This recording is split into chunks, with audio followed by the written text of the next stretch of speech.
बिस्मिल्लाहिर्रहमानिर्रहीम। अस्सलाम वालेकुम। Welcome to my channel MSc Nadia. आज की वीडियो में हम प्रैक्टिकल सेंटर फिज़िक्स क्लास 9 का ये पेपर है, इसके न्यूमेरिकल मैं आपके सामने सॉल्व करूँगी। इससे पहले भी मैं वीडियो बना चुकी हूँ, उसमें मैंने MCQ सॉल्व किए थे। उसका वीडियो का लिंक मैं डिस्क्रिप्शन बॉक्स में डाल दूँगी। तो आज हम न्यूमेरिकल शुरू करने वाले हैं। सेक्शन बी में क्वेश्चंस हैं।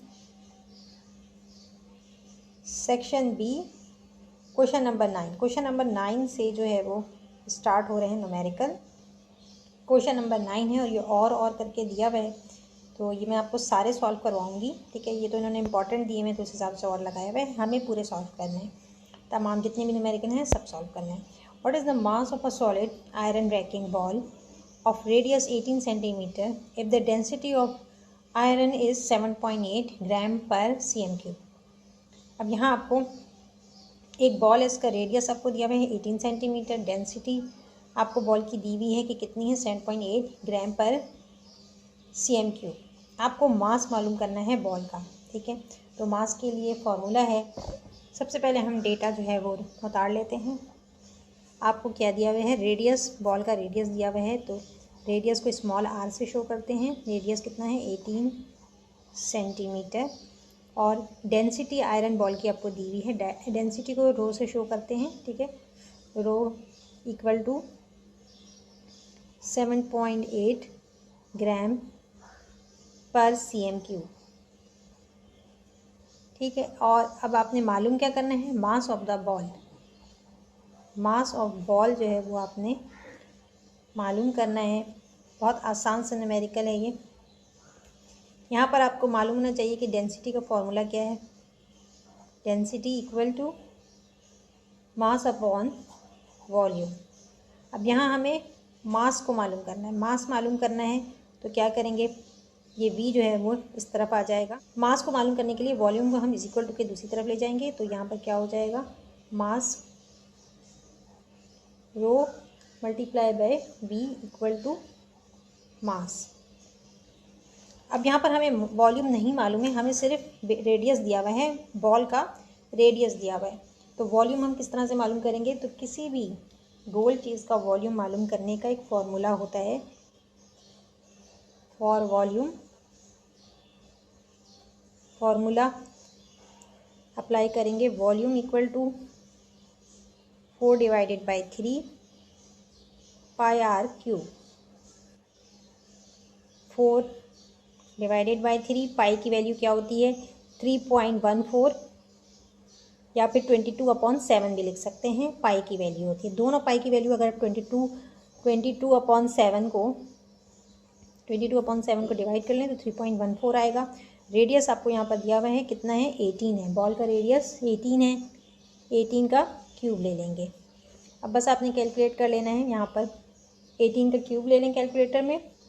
18 का क्यूब है, इसका मतलब 18 को आप 3 टाइम्स मल्टीप्लाई कर लें। ठीक है, अगर आपके पास साइंटिफिक कैलकुलेटर नहीं है तो आप ये कर सकते हैं कि 18 को 3 टाइम्स मल्टीप्लाई कर लें, तो आपके पास आंसर क्या रहा है 5832। अब आप इसको मल्टीप्लाई कर सकते हैं 3.14 से, और फिर इसके बाद 4 से मल्टीप्लाई कर लें, तो यहाँ हम इसको मल्टीप्लाई कर देते हैं 3.14 से। ठीक है, ये आंसर आ रहा है। और अब आप इसको मल्टीप्लाई कर दें 4 से, मल्टीप्लाई बाय 4 इक्वल टू, ये आ रही है क्वांटिटी। अब इसको आप डिवाइड कर दें 3 से, डिवाइडेड बाय 3, तो ये आपके पास आ गया 24। तो यहाँ पर आंसर आपके पास क्या आ रहा है 24416। ठीक है, आगे डेसिमल आ रहा है, डेसिमल के बाद हम नहीं ले रहे हैं, तो यहाँ पर आ रहा है 24416। वॉल्यूम आपने निकाला है तो क्या होगा इसका, इसकी यूनिट क्या होगी, वॉल्यूम की यूनिट होगी cm3। अब आपके पास वॉल्यूम आ चुका है, तो अब आप इसका कैलकुलेट कर सकते हैं। Mass equal to, for mass equal to rho multiply by volume. आपको कितना दिया हुआ है डेंसिटी 7.8, और इसको आप मल्टीप्लाई कर दें 24416 से। तो इसको आप 7.8 से मल्टीप्लाई कर दें, मल्टीप्लाई बाय 7.8, ये आपके पास आ गया 190। तो आंसर आएगा 190,444.8 ग्राम्स। ठीक है, अब ये ग्राम में है, इसको आप केजी में चेंज कर दें, क्योंकि एसआई यूनिट में ग्राम नहीं होता है, केजी होता है। तो जब भी आप केजी में करेंगे चेंज, तो याद होना चाहिए आपको कि 1 kg इज़ इक्वल टू 1000 ग्राम। ठीक है, अब आप ग्राम छोटी यूनिट है, ग्राम से आप केजी में जा रहे हैं तो क्या होगा, डिवाइड होगा। 1000 से डिवाइड करेंगे आप इस नंबर को। सिंपल आप ये कर सकते हैं कि जो डेसिमल है इसकी पावर क्या हो जाती है 10, जब आप डिवाइड करें तो पावर क्या हो जाएगी 10 बेस टू दी पावर -3। तो आप डेसिमल को लेफ़्ट साइड की तरफ ले जाएं। ठीक है, 3 टाइम्स 1 2 3 यहाँ पर डेसिमल आ जाएगा। अब डेसिमल यहाँ आ जाएगा मूव करके, तो ये हो जाएगा 190.444 किलोग्राम। ये है मास ऑफ बॉल, क्योंकि ये आयरन बॉल है तो इसका मास ज़्यादा होगा। ठीक है, अगर आपको नहीं समझ में आ रहा तो सिंपल आपने करना क्या है, 190,444 है, इसको आप 1000 से डिवाइड कर दें। आसान ये होगा कि आप डेसिमल को इस तरफ ले जाएं तो आपके पास आंसर आ जाएगा, आपको कैलकुलेटर की भी ज़रूरत नहीं आएगी पेश।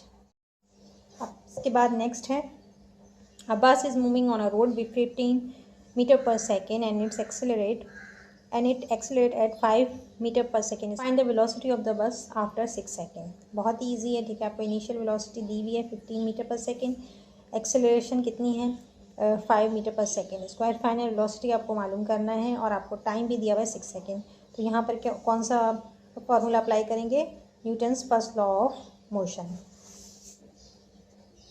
इनिशियल वेलोसिटी कितनी है 15 मीटर पर सेकेंड, और अब आपके पास एक्सेलरेशन आपको दी हुई है बस की 5 मीटर पर सेकेंड स्क्वायर, और आपने फाइनल वेलोसिटी मालूम करनी है, यानी VF आपको फाइंड आउट करना है, और टाइम आपको दिया हुआ है सेकेंड्स में 6 सेकेंड। बस अब इसमें तो कुछ भी नहीं करना है, सिर्फ फार्मूला अप्लाई करेंगे और आपको मिल जाएगा। तो यहाँ पर हम लिखते हैं solution by using Newton's first law of motion, VF is equal to VI plus AT। अब यहाँ आपने मालूम क्या करना है, फाइनल वेलोसिटी VI कितना दिया हुआ है 15 सेंटीमीटर,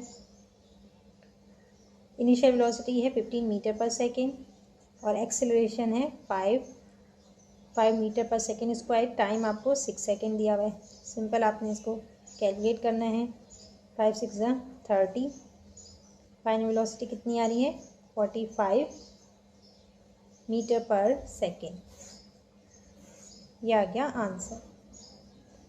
इसके बाद नेक्स्ट न्यूमेरिकल है, a ball is drop from a height of 50 metre, what will be its velocity before touching the ground. अब यहाँ पर बॉल जो है वो हाइट 50 मीटर हाइट से गिराई जा रही है नीचे ज़मीन की तरफ, तो इसकी वेलोसिटी कितनी होगी जब वो ज़मीन से टच करेगी। तो जब ज़मीन पर आ जाएगी तब तो उसकी वेलोसिटी क्या हो गई, 0 हो गई, फाइनल वेलोसिटी 0 हो गई। ठीक है, अब ज़मीन से जब थोड़ा ऊपर होगा, ज़मीन ग्राउंड को टच करने से पहले जो वेलोसिटी है वो आपको कैलकुलेट करनी है, वो मालूम करनी है, और आपको कुछ भी नहीं दिया, सिर्फ आपको 50 मीटर हाइट दिया हुआ है। तो हम बाकी चीज़ें इनिशियल वेलोसिटी फाइनल वेलोसिटी किस तरह से मालूम करेंगे, क्योंकि ये क्या है, यहाँ पर आप Newton's law of gravitation, Newton first law of gravitation यहाँ पर हम अप्लाई करने जा रहे हैं। अब यहाँ पर ये हाइट है, ठीक है, और इस हाइट से ये ग्राउंड है, ठीक है, इस हाइट से बॉल जो है वो ड्रॉप हो रही है। तो यहाँ पर कितना है, ये आपको दिया हुआ है 50 मीटर हाइट, यानी कि एच क्या है 50 मीटर। और अब यहाँ पर जब ज़मीन की तरफ गिर रही है तो यहाँ पर gravity acceleration due to gravity हो रहा है, तो यहाँ पर हम ए जो है हमें इसलिए नहीं दिया है कि ये हमें खुद मालूम करना है, ठीक है। तो यहाँ पर एक्सेलरेशन ड्यू टू ग्रेविटी है, जी कितना होगा 9.8 लेंगे। अगर यहाँ सवाल में आपको दे दें कि 10 मीटर पर सेकेंड स्क्वायर, तो आपने 10 मीटर पर सेकेंड स्क्वायर लेना है, लेकिन नहीं दिया है, इसलिए हम 9.8 मीटर पर सेकेंड स्क्वायर लेंगे, ठीक। अब आपने मालूम क्या करना है, यहाँ पर इनिशियल वेलोसिटी, बॉल जो है रेस्ट की हालत में है, तो इनिशियल वेलोसिटी क्या होगी, इनिशियल वेलोसिटी 0 है, और फाइनल वेलोसिटी यानी ज़मीन को टच करने से पहले जो वेलोसिटी है वो है जो आपको मालूम करना है, क्योंकि जब ग्राउंड पे बॉल आ गई तो फिर तो 0 हो जाता है। तो इसलिए यहाँ पर आपने फाइनल वेलोसिटी फाइंड आउट करना है before touching the ground, before touch the ground. इसके बाद अब यहाँ पर हम क्या अप्लाई करेंगे, according to Newton's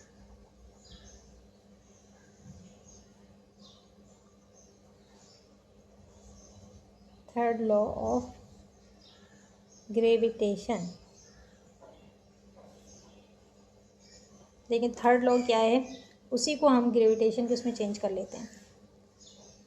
since 2as is equal to vf square minus vi square, ये क्या है, Newton's third law of motion है। तो ग्रेविटेशन में क्या होता है, a जो है वो g से तब्दील हो जाता है और s h से, बाकी वैसे ही रहेगा vf square minus vi square. अब आपके पास, आपको मालूम क्या करना है, vf स्क्वायर मालूम करना है, 2gh आपको दिया हुआ है, तो 2g क्या है आपके पास 9.8 है, हाइट आपको 50 दी हुई है, और v फाइनल वेलोसिटी आपको मालूम करनी है, उसको ऐसे ही छोड़ देते हैं, और इनिशियल वेलोसिटी कितनी है, 0 है, 0 का स्क्वायर। अब ये 0 है, इसको आप इस तरफ ले जाएंगे तो इसको मल्टीप्लाई करेंगे, ठीक है, 2 को 9.8 से और फिर 50 से मल्टीप्लाई करेंगे, तो हमारे पास आएगा 980 is equal to vf square. यहाँ 0 है, 0 का स्क्वायर 0 ही होगा, ठीक है, तो ये यहाँ पर कैंसिल ही हो। चलिए यहाँ पर जो ये 0 का स्क्वायर 0 हो जाएगा, तो इसको अगर हम इधर ले आएंगे तो क्या हो जाएगा, +0। ये यहाँ पर -0 था, तो इसको मैं इस तरफ ले आई हूँ। अगर मैं वैसे 0 को किसी भी चीज़ में से माइनस करें या प्लस करें तो आंसर पे कोई फ़र्क नहीं पड़ता है, लेकिन बहरहाल आप लोग कन्फ्यूज़ हो जाते हैं कि अभी ये 0 कहाँ चला गया, तो इसलिए यहाँ पर ये 0 के साथ माइनस साइन था, 0 का स्क्वायर 0 हो गया, माइनस साइन था, जब इज इक्वल टू की दूसरी तरफ लाएंगे तो +0 हो जाएगा।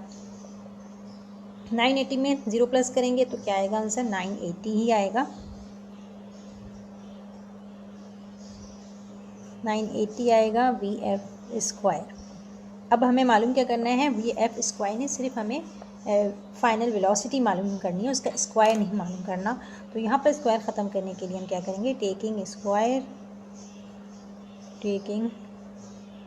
Square root on both side of equation, दोनों तरफ आपने स्क्वायर ले लेना है, ठीक है। vf स्क्वायर में पहले लिख देती हूँ और 980 को बाद में लिख देती हूँ। अब इसका आप स्क्वायर रूट ले लें, स्क्वायर रूट से क्या होगा, स्क्वायर कैंसिल हो जाएगा, और 980 का स्क्वायर रूट कैलकुलेटर से आप जब 980 का स्क्वायर रूट निकालेंगे तो आपके पास वैल्यू आएगी 31.0 मीटर पर सेकेंड। तो ये आ गया आपके पास फाइनल वेलोसिटी, ये है आंसर। नेक्स्ट है question number 10, calculate the acceleration of a bus that speed up from 20 meter पर सेकेंड टू 40 मीटर पर सेकेंड इन 8 सेकेंड्स, ठीक है। तो यहाँ सबसे पहले हम डेटा जो है वो लिख लेते हैं। एक्सेलरेशन आपको मालूम करना है, और बस की स्पीड जो है वो 20 मीटर पर सेकेंड इनिशियल वेलोसिटी है, और 40 मीटर पर सेकेंड जो है वो फाइनल वेलोसिटी है, और आपको टाइम यहाँ पर दिया हुआ है t 8 सेकेंड्स, ठीक है। तो यहाँ पर हम न्यूटन्स का first law of motion apply करेंगे। इनिशियल वेलोसिटी 20 मीटर पर सेकेंड और फाइनल वेलोसिटी vf आपको दिया हुआ है 40 मीटर पर सेकेंड, ठीक है। और आपको टाइम क्या दिया हुआ है, t 8 सेकेंड्स, आपको मालूम करना है रिक्वायर्ड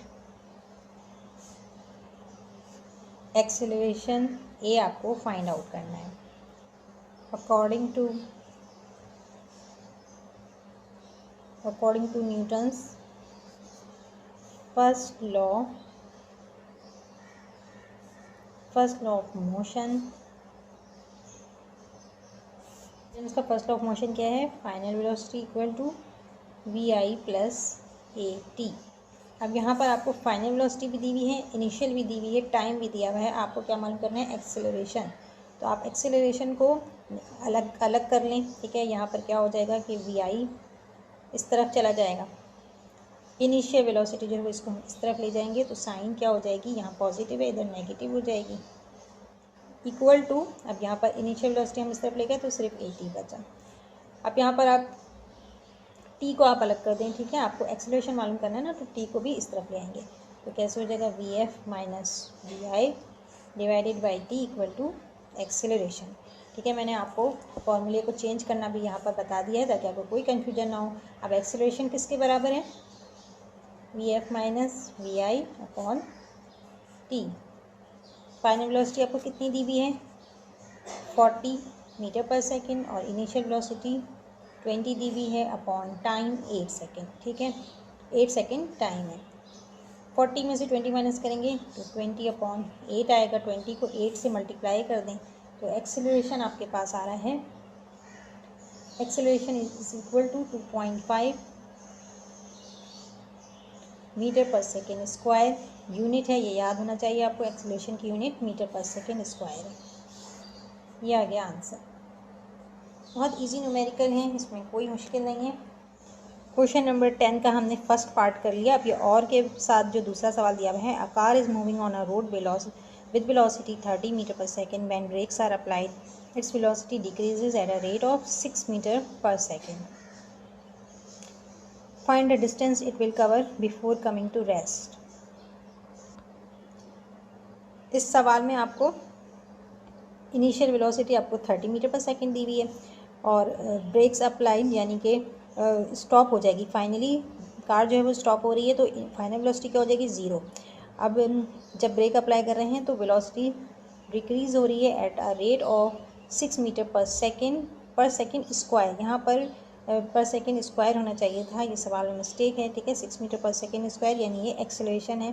एक्सेलरेशन क्या होता है? चेंज इन वेलोसिटी, ठीक है। तो धीरे धीरे कम हो रही है, decreases at the rate of. ये आपको एक्सेलरेशन दिया हुआ है। Find the distance it will cover before coming to rest. अभी कह रहे हैं कितना डिस्टेंस उसने कवर किया रेस्ट की हालत में आने से पहले, ठीक है। ब्रेक अप्लाई किया तो फ़ौरन तो कार ब्रेक स्टॉप नहीं हो जाती है, बल्कि थोड़ा सा डिस्टेंस कवर करती है, तो वो डिस्टेंस आपने मालूम करना है। सबसे पहले डेटा आप लिख लें। Initial velocity of car 30 metre पर सेकेंड, और एक्सेलरेशन आपको दिया हुआ है 6 मीटर पर second square. Distance covered s से हम शो करते हैं डिस्टेंस को, ये मालूम करना है आपने। और फाइनल वेलोसिटी आपको दी हुई है 0। अब यहाँ पर आप न्यूटन का थर्ड लॉ अप्लाई करेंगे।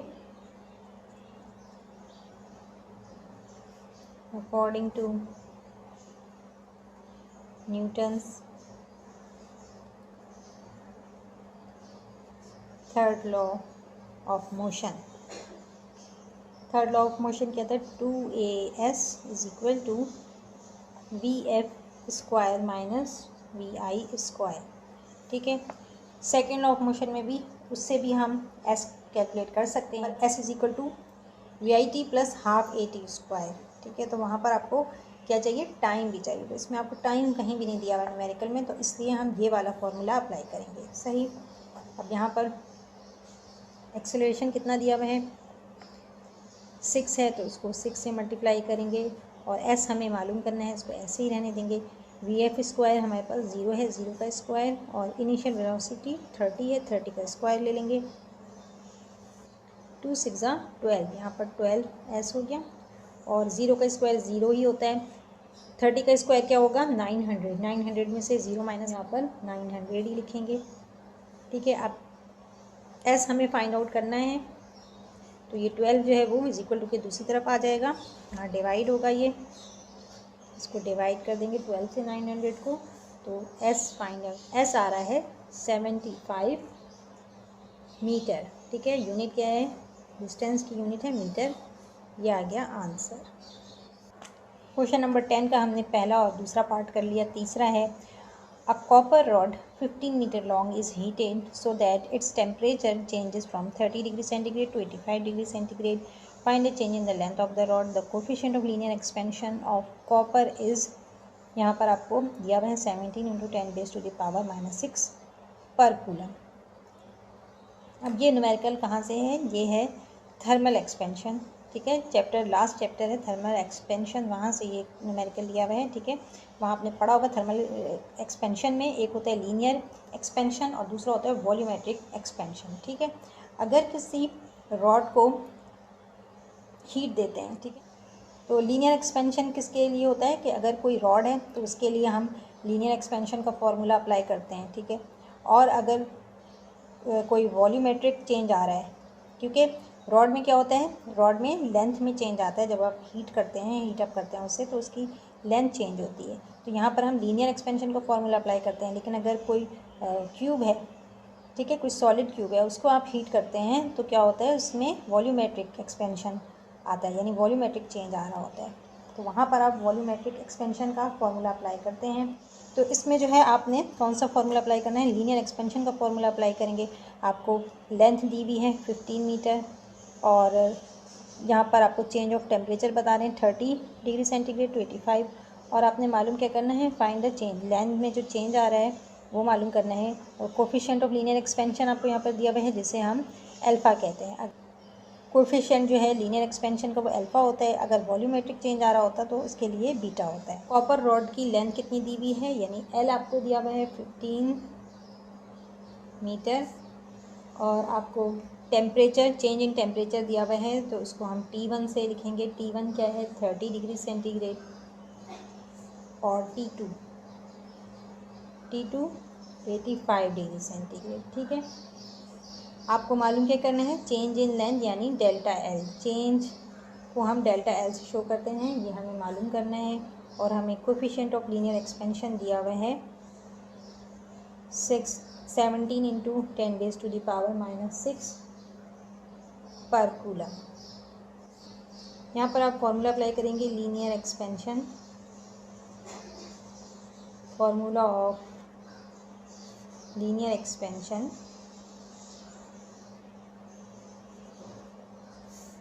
क्या है, change in length equal to length of rod, और ये coefficient of linear expansion multiply by delta t. Delta t क्या है, change in temperature, change in temperature, delta t equal to, delta t is equal to T2 minus T1। ठीक है, अब यहाँ पर T2 आपको कितना दिया हुआ है 85, यानी मालूम कर लेते हैं हम। ठीक है, यहाँ पर डेल्टा टी आएगा 85 माइनस 30, तो ये आपके पास डेल्टा टी आ रहा है 55 आ रहा है आपके पास। अब आप यहाँ फॉर्मूले में पुट कर सकते हैं, change in length is equal to, आपको लेंथ क्या दी हुई है 15 मीटर, और कोफिशिएंट क्या है 17 इंटू 10⁻⁻6, मल्टीप्लाई कर देंगे इसे 55 से। ठीक, ये आपने यहाँ पर इसको नहीं मिलाइएगा, ये डेल्टा टी कैलकुलेट किया है। अब इन तीनों को मल्टीप्लाई कर दें, तो जब तीनों को मल्टीप्लाई करेंगे तो आंसर क्या आएगा, यहाँ पर आपने 15 को 17 से मल्टीप्लाई करना है और 17 को 55 से। यहाँ मैं आपके सामने कैलकुलेट भी कर देती हूँ, अगर आपके पास साइंटिफिक कैलकुलेटर नहीं है तो आप इस तरह से कर लें कि 15 मल्टीप्लाई बाय 17 मल्टीप्लाई बाय 55, इसका आंसर आप ले लें। ठीक है, ये आ रहे हैं 14,025, इसको हम नोट कर लेते हैं। ठीक है, ये आया 14,025, और अब ये जो 10⁻⁻6 है इसको आप ऐसे ही ले लें। ठीक है, अब आपने क्या करना है, इसको आपने चेंज कर लेना है। यहाँ पर डेसिमल कहाँ पर है, इस जगह पर है, डेसिमल इस जगह पर है, क्योंकि आपके पास साइंटिफिक कैलकुलेटर इम्तहान में नहीं अलाउ है, हालांकि होना चाहिए, लेकिन पता नहीं क्यों ये इस तरह से करते हैं। तो अगर आपको साइंटिफिक कैलकुलेटर नहीं है तो अब आपने क्या करना है कि 15, 17 और 55 इन तीनों को मल्टीप्लाई कर लें पहले, और फिर 10⁻6 -6 ऐसे ही लिख लें। अब यहाँ पर डेसिमल कहाँ आ रहा है, इस तरफ एंड में डेसिमल आ रहा है, तो डेसिमल को हम कितना है -6 है, तो इसका मतलब आपने लेफ्ट की तरफ डेसिमल को मूव करना है, ठीक है, राइट की तरफ नहीं। तो डेसिमल को मूव कर देते हैं 1 2 3 4 5, यहाँ तक 5 है, और अब आपने 6 भी लेना है, ठीक है। तो यहाँ पर इसका मतलब क्या आ रहा है, 0 आ रहा है, डेसिमल आपका यहाँ पर आ गया। तो इस तरह से आपके पास डेल्टा टी जो आ रहा है वो कितना आ रहा है, डेसिमल से पहले मैंने एक 0 लगा दिया है, आप चाहें तो नहीं भी लगाएं। तो यहाँ पर आ रहा है 0.01425, ठीक है। मैथ्स में आप पढ़ चुके हैं साइंटिफिक नोटेशन किस तरह से चेंज करते हैं, ठीक है, तो ये आपको आता ही होगा, फिजिक्स में भी है। तो इस तरह से आपके पास ये आ गया डेल्टा एल, और इसकी यूनिट क्या है, मीटर, ठीक है। चेंज इन लेंथ है तो यूनिट मीटर होगी।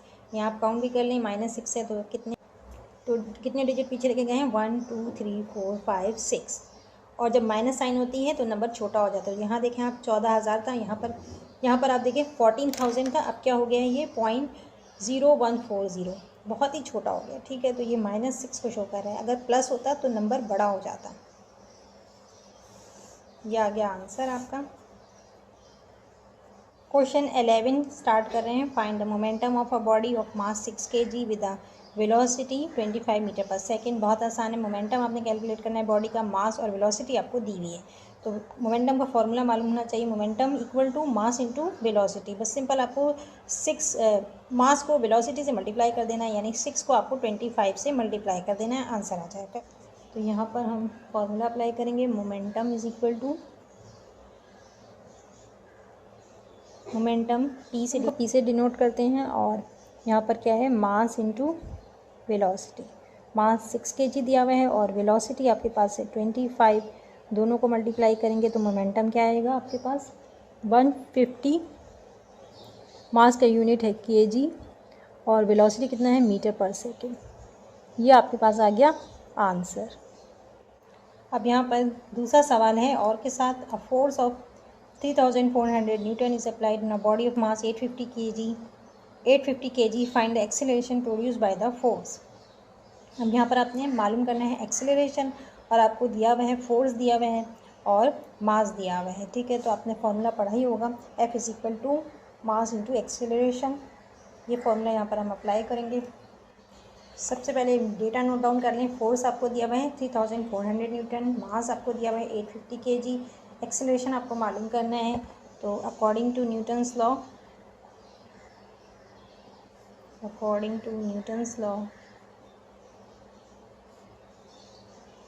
F is equal to mass into acceleration.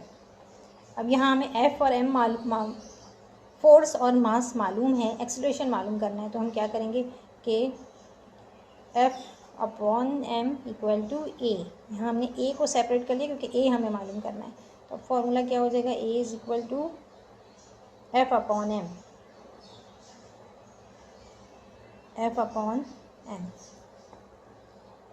Force आपको कितनी दी हुई है, फोर्स है 3,400, और मास आपको दिया हुआ है 850। 0 0 कट हो गया, 340 को 85 से डिवाइड कर दें, आपके पास एक्सेलरेशन आ रहा है 4 मीटर पर सेकेंड स्क्वायर। 4 मीटर पर सेकेंड स्क्वायर। एक्सेलरेशन की यूनिट आपको पता होनी चाहिए, मीटर पर सेकेंड स्क्वायर। ये आ रहा है answer. Calculate the efficiency of a machine which consumes 200 joule of energy and performs 50 joule of work. आपने क्या करना है, इस सवाल में आपसे कह रहे हैं एफिशिएंसी आपको कैलकुलेट करनी है मशीन की, और जिसमें आप जो कि एनर्जी कंज्यूम कर रही है 200 जूल। तो ये क्या है, इनपुट है, ये इनपुट है, और परफॉर्म कर रहा है वर्क कितना, 50 जूल। तो ये क्या है, आउटपुट है, सही है। तो अब आपने करना क्या है कि यहाँ पर फॉर्मूला एफिशिएंसी का अप्लाई करेंगे। इनपुट एनर्जी है, ये इनपुट एनर्जी है, और ये आउटपुट एनर्जी है। तो डेटा लिख लेते हैं सबसे पहले। तो यहाँ लिखेंगे input energy,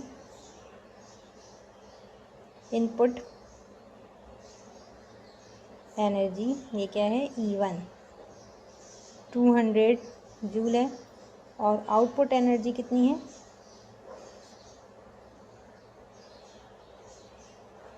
output energy E2 equal to 50 joule.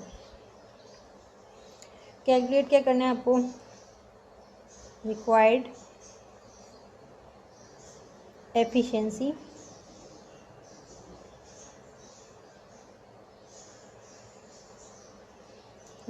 Of machine, efficiency को इससे डिनोट करते हैं, ये मालूम करना है। एफिशिएंसी का फॉर्मूला क्या है, एफिशिएंसी किसके बराबर होती है, energy as output, energy as output यानी कि E1, इसको डिवाइड करते हैं energy as input E2 multiply by 100। Efficiency equal to output energy कितनी है 50 जूल और इनपुट एनर्जी कितनी है 200 जूल, और यहाँ पर 100 से मल्टीप्लाई करेंगे क्योंकि आप एफिशिएंसी मालूम कर रहे हैं। तो इसका ये 0 0 कट जाएगा, 5 1 ज़ा 5, 5 4 ज़ा 20, 4 1 ज़ा 4, 4 2 ज़ा 8, और यहाँ पर 2 बचा, 2 और 0 यहाँ पर 2 बच रहा है, ठीक है, 2 और 0 20 हो रहा है, 4 5 ज़ा 20, तो कितना आ रहा है 25। तो यहाँ पर आ रहा है 25%, क्योंकि आप परसेंट की इसलिए आपने 100 से मल्टीप्लाई किया तो परसेंट निकालिए, 25% जूल। ये है आंसर आपका। और अगर आप इस तरह से नहीं काटना चाहते, कैलकुलेटर से डायरेक्ट कर लें, ठीक है, कैलकुलेटर से आप डायरेक्ट कर लें कि 50 को 100 से मल्टीप्लाई करें और 200 से डिवाइड कर दें, तो आपके पास यही आंसर आएगा। तो आज की वीडियो को यहीं पर एंड करते हैं। वीडियो पसंद आई तो लाइक और शेयर ज़रूर करें, चैनल को सब्सक्राइब कर लें और बेल आइकन पर जाकर ऑल को प्रेस कर लें ताकि मेरी हर आने वाली वीडियो आपको मिल सके। नेक्स्ट वीडियो तक के लिए अल्लाह हाफ़िज़।